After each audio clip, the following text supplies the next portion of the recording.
नमस्कार। बीकेजीएस globe online platform पर आप सभी का स्वागत है। यूपीजी के सीरीज के आज के सेशन में हम उत्तर प्रदेश की जलवायु और प्राकृतिक विभाजन से संबंधित विभिन्न परीक्षाओं में आए हुए प्रश्नों की व्याख्या करेंगे और प्रत्येक विकल्प को विस्तार से समझेंगे। तो आइए शुरू करते हैं। क्वेश्चन नंबर 1 है, उत्तर प्रदेश के भाबर क्षेत्र में किस प्रकार की मृदा पाई जाती है। तो उत्तर प्रदेश का जो भाबर क्षेत्र है, भाबर क्षेत्र ये उत्तर प्रदेश के सबसे उत्तरी छोर पर अवस्थित है और यहां ककरीली मृदा पाई जाती है।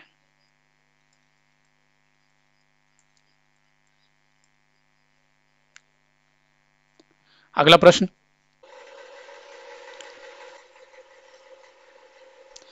उत्तर प्रदेश के किस जिले में सर्वाधिक वर्षा होती है।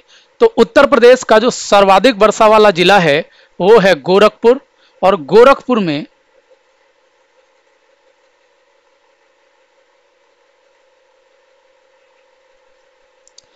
औसत वार्षिक वर्षा लगभग 185 सेंटीमीटर होती है। और उत्तर प्रदेश में जो सबसे कम वर्षा होती है वो होती है मथुरा में, और यहां औसत वार्षिक वर्षा लगभग 55 सेंटीमीटर होती है। अगला प्रश्न,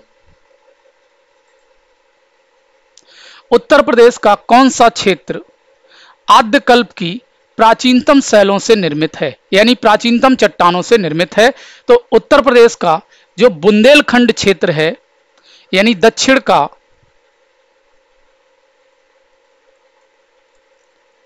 पठारी या पहाड़ी क्षेत्र, ये प्राचीनतम विंध्य क्रम की चट्टानें और नीस शैलों से निर्मित है, नीस चट्टानों से निर्मित है। अगला प्रश्न,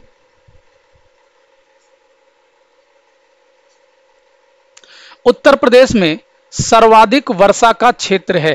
तो उत्तर प्रदेश में जो सर्वाधिक वर्षा होती है वो उत्तर प्रदेश के तराई क्षेत्र में होती है, और यहां जो औसत वार्षिक वर्षा होती है वो लगभग 120 से 150 सेंटीमीटर औसत वार्षिक वर्षा होती है। अगला प्रश्न, उत्तर प्रदेश की उत्तरी प्राकृतिक सीमा का निर्धारण करती है। तो उत्तर प्रदेश की जो उत्तरी प्राकृतिक सीमा है उसका निर्धारण शिवालिक पर्वत श्रेणी करती है। उत्तरी प्राकृतिक सीमा, इसका निर्धारण कौन करता है? शिवालिक पर्वत श्रेणी करती है।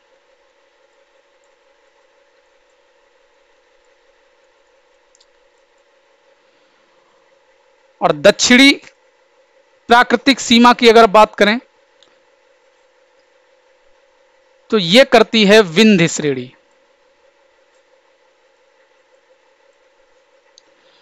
और पूर्वी प्राकृतिक सीमा की बात करें तो यह करती है गंडक नदी। और पश्चिमी प्राकृतिक सीमा का निर्धारण यमुना नदी करती है।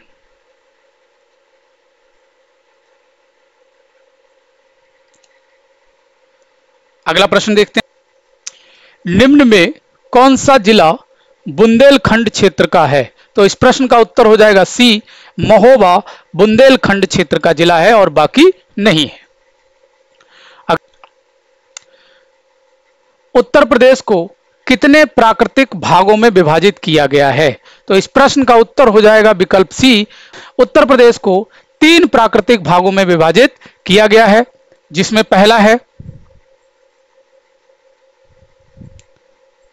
भाबर और तराई क्षेत्र,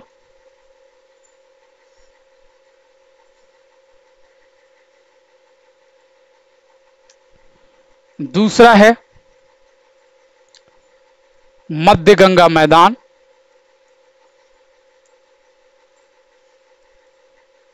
और तीसरा है दक्षिण का पठारी या पहाड़ी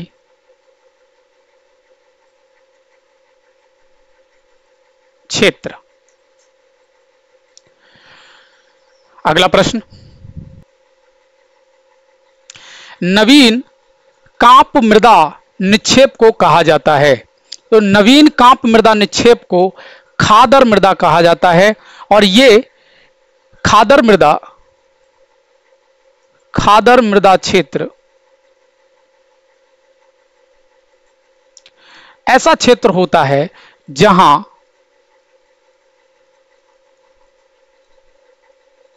बाढ़ का पानी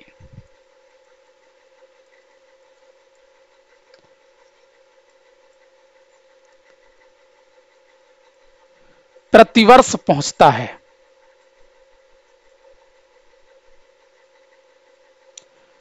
और जो बांगड़ होता है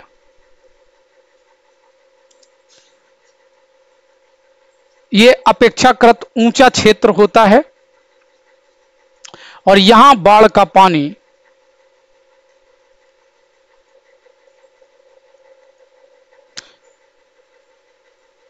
नहीं पहुंचता, और ये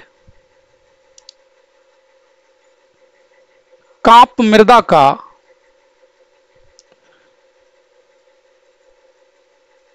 पुराना निक्षेप होता है, या जलोढ़ मृदा का पुराना निक्षेप। अगला प्रश्न, उत्तर प्रदेश में उत्तर से दक्षिण और पूर्व से पश्चिम जाने पर वर्षा की मात्रा, बहुत महत्वपूर्ण प्रश्न है, वर्षा की मात्रा में क्या प्रभाव पड़ता है।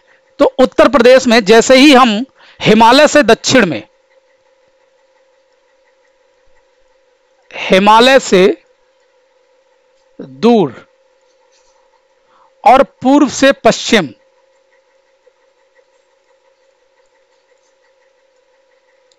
जाते हैं तो वर्षा की मात्रा में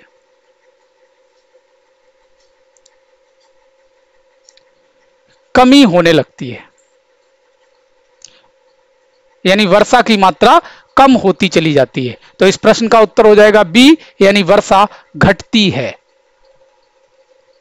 अगला प्रश्न, निम्न में कौन सी नदी बुंदेलखंड पठार से नहीं बहती है। इनमें से कौन सी ऐसी नदी है जो बुंदेलखंड पठार से होकर नहीं बहती है। इस प्रश्न का उत्तर हो जाएगा ए, यानी गंगा नदी। बाकी सोन, बेतवा, केन और चंबल, ये बुंदेलखंड पठार से होकर बहती हैं, जिनमें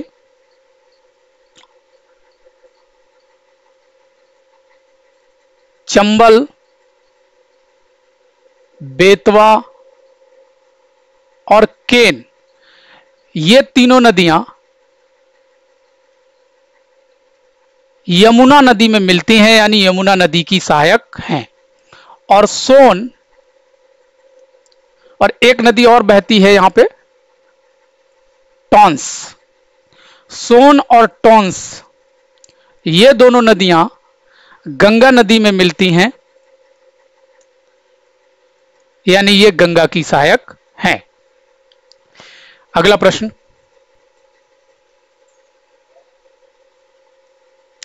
उत्तर प्रदेश की जलवायु किस प्रकार की है। तो उत्तर प्रदेश की जलवायु, ये आपका उत्तर बी सही हो जाएगा, उपोष्ण मानसूनी है।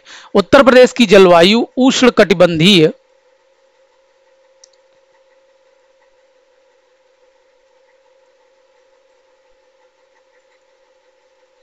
मानसूनी या समशीतोष्ण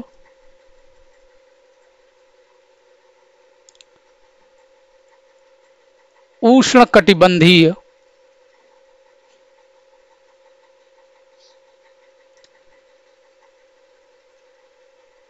मानसूनी या उपोष्ण मानसूनी है।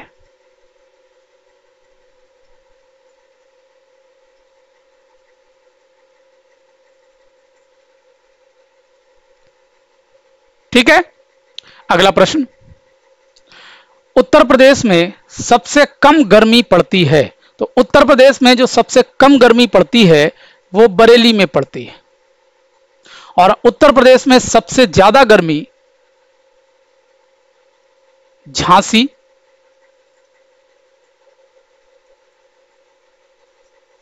और आगरा में पड़ती है। ठीक है, तो अब आज के सेशन को हम यहीं समाप्त करते हैं। आगे की चर्चा अगले सेशन में करेंगे। तब तक के लिए नमस्कार, धन्यवाद।